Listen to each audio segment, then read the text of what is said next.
Bienvenidos a Clínica en Diálogo, un espacio dedicado al análisis profundo de herramientas fundamentales de psicología. En el episodio de hoy abordaremos un tema clave para la práctica clínica, la entrevista psicológica, centrándonos en los capítulos del 4 al 7 del manual de la entrevista. Hoy no solo vamos a definir conceptos, sino a entender cómo se aplican en la práctica real, qué errores son más comunes y por qué esta técnica es mucho más compleja de lo que aparenta ser. Conmigo me acompañan los expertos en el tema, Mariana y Carlos. Pues gracias por acompañarme. Gracias a ti, Luis. De hecho, este tema es muy importante porque, sin excepción, todos los psicólogos trabajamos con la entrevista. Así es. Lo interesante es que muchas veces se subestima su complejidad. Para iniciar, me gustaría plantear una idea provocadora. Muchas personas creen que entrevistar es simplemente hacer preguntas. Mariana, ¿qué nos dice realmente el capítulo 4 sobre esto? Bueno, se dice que, como dices, que simplemente la entrevista es hacer preguntas, pero no. Esta es una idea bastante limitada, ya que la entrevista implica técnicas específicas, tanto verbales, la estructura de la entrevista, o sea, simplemente no va a ser como al azar, no va a ser improvisado, sino que va a tener una guía. El trabajo del psicólogo es poder guiar la entrevista de una manera en la que pueda sacar información valiosa. Ok, entonces no es una conversación espontánea, no es como una simple conversación así de entre amigos. No del todo. Realmente pues se confunde muchas veces lo que es una entrevista junto con una plática, junto con una cita. Realmente puede parecerlo, pero pues hay detrás de todo eso para una buena entrevista hay una estrategia. Por ejemplo, pensamos en algo cotidiano, un paciente dice, me siento muy cansado en todo. Un entrevistador sin información, una persona común, podría responder ¿por qué? ¿Qué pasa? ¿Qué tienes? Pero un entrevistador entrenado, un psicólogo con experiencia, alguien que realmente está formado en eso, puede usar distintas técnicas dependiendo del objetivo que busca. Ok, muy interesante. ¿Cuáles serían esas técnicas que podría utilizar? Pues, por ejemplo, lo que más se utiliza, lo que es la paráfrasis. ¿Te has sentido agotado últimamente? Sería un buen ejemplo. Okay. Por ejemplo, también lo que es el reflejo emocional. Parece que eso te está generando mucha frustración. Y lo que se divide entre lo que es la clasificación. Por último, ¿a qué te refieres exactamente con todo? Cada respuesta genera un efecto distinto. Okay, muy Aquí es donde entran las técnicas no directivas, en las que permite que el paciente profundice sin sentirse interrogado. Oh, eso es importante, porque una mala entrevista se parece como un interrogatorio, ¿no? Uh-huh. Se siente más que nada como un interrogatorio, como que se puede llegar a cohibir a alguien. Exacto, o sea, las técnicas no directivas buscan que el paciente elabore su propio discurso, obvio, ¿no? Por ejemplo, el resumen no es simplemente organizar información, sino que también le muestra, al paciente que está siendo escuchado de una forma activa. Okay.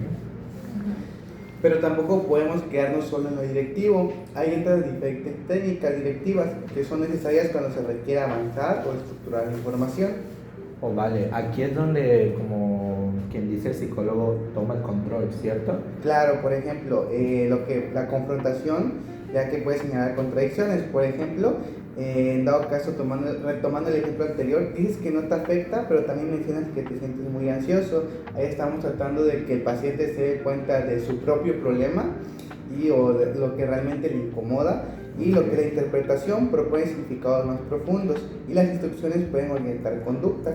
Pero aquí hay algo clave, que es el momento. Una confrontación mal aplicada hace que el paciente se cierre completamente y que el rapport no sea exitoso. Ok, entonces no es solo saber qué técnica vamos a utilizar, sino que cuándo debemos utilizarla, exactamente, ¿cierto? en el momento justo, Claro, para que así el paciente no se cierre. Ok.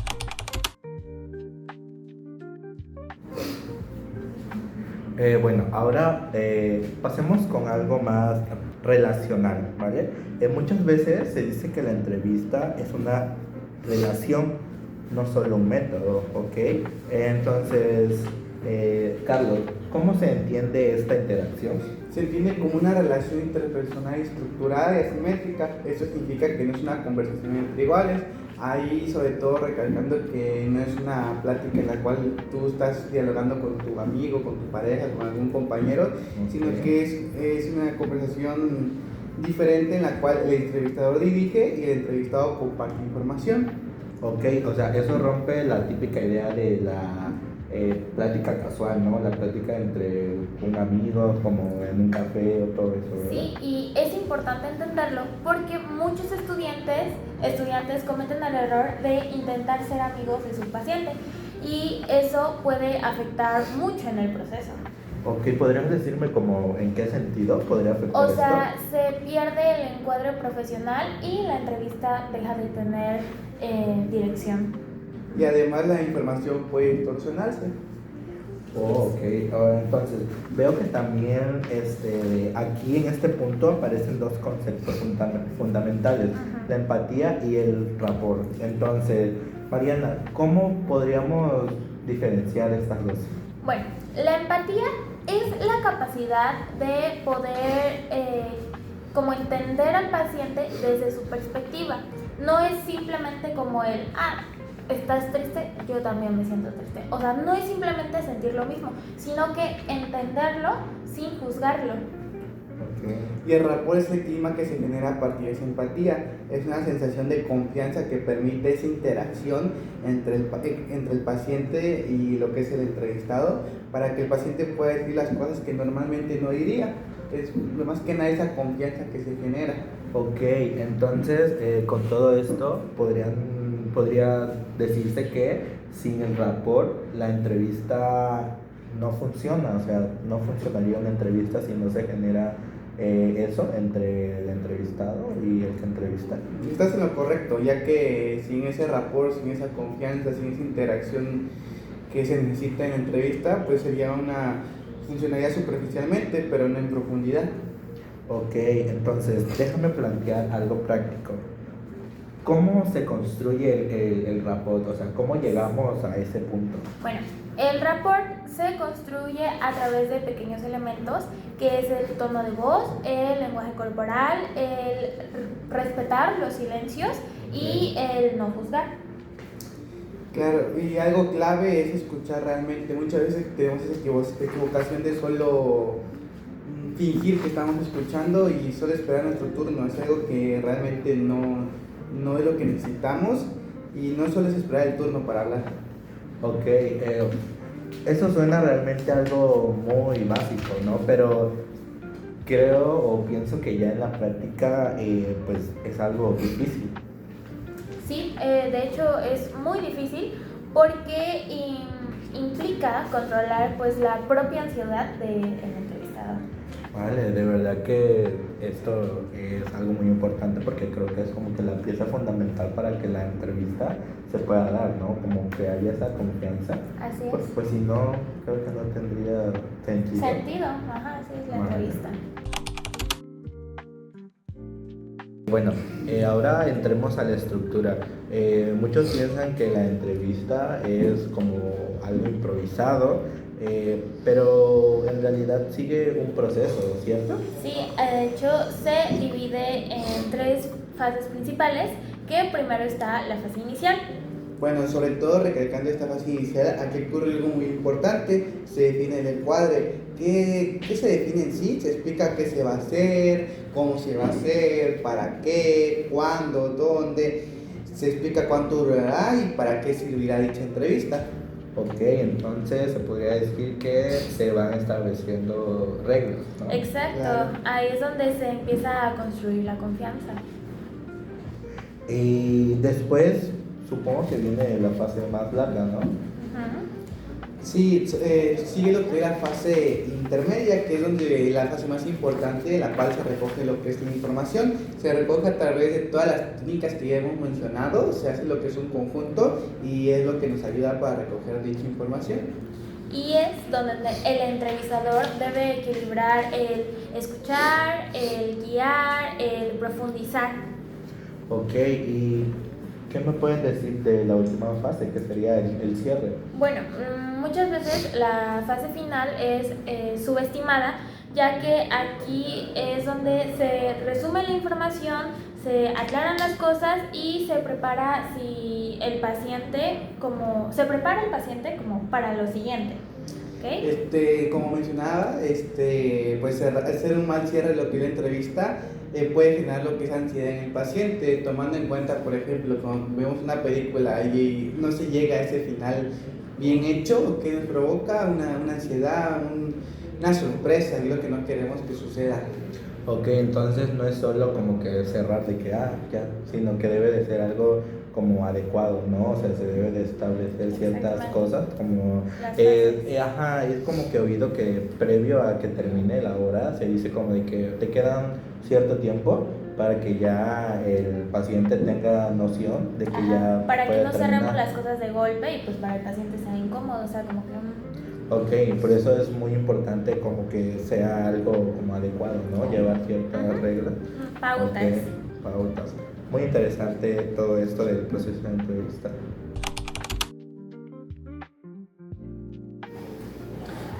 Bueno, para ya ir finalizando con los temas de este podcast, abordaremos lo que es la entrevista con niños, que suele ser uno de los temas más complicados y puedo decir que también uno de los más difíciles. Sí, porque no podemos aplicar el modelo que con adultos, resaltando lo que es la gran diferencia entre prepararse y formarse para entrevistar a una persona mayor que a una persona en su infancia. Sobre todo se puede observar desde la entrada del consultorio de algún psicólogo. Desde la primera entrada se puede observar los diferentes materiales, los diferentes complementos, el cómo está representado dicho lugar en donde se hace la entrevista. El niño no es igual, ¿no? Exacto, el espacio, cómo se puede ver colorido. Sí, no, porque hay mucha diferencia entre lo que es como quien dice, un espacio como para una entrevista entre adultos y de un niño. Se ve principalmente en los psicólogos que se enfocan solamente en niños, como su clínica está llena de colores, o sea, tiene como que más cosas interactivas, ¿no? A diferencia de la otra, que son simplemente espacios más neutros, sobre todo un adulto lo que busca es esa tranquilidad, esa paz al momento de ser entrevistado, al momento de llevar esa conexión junto con el psicólogo. En cambio, lo que es un niño busca sentirse atraído, busca sentirse divertido, estar en el juego, y por lo mismo emplearíamos un poquito diferentes técnicas o mejorarlas en sí hacia lo que es nuestro niño. Es por eso que al entrevistar a un niño se utilizan recursos como juegos, materiales didácticos, que dibuje, que esté entretenido.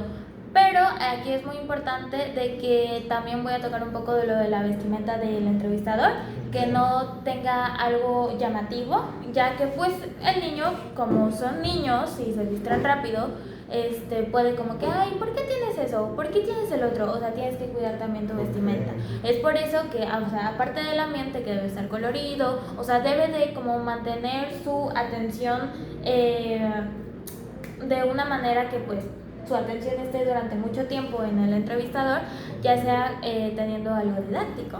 Vale, entonces se podría decir que jugando pues también se puede llegar a comunicar, ¿cierto? Exactamente, ya que pues jugando es una vía de expresión.